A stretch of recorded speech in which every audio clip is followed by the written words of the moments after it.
Kardeşim sen de bir bizden de para al abi. Allah Allah gel yavrum. Kapalı bir tarafa ha.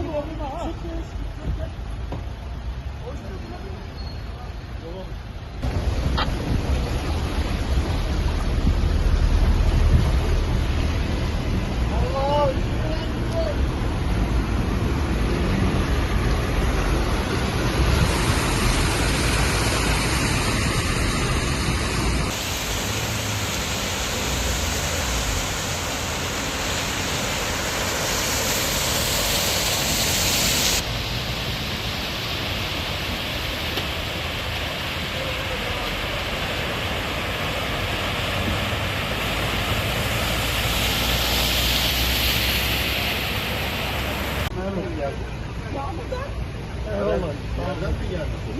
Daha önce olmadı mı? Buradakilerin hepsi başkanım birden haddinden fazla her tarafı çok fazla aşağı. Evet, tüm hemşerilerimize geçmiş olsun. Şu anda 6 Eylül ilçesindeyiz. Plevne bölgesindeyiz. Gerçekten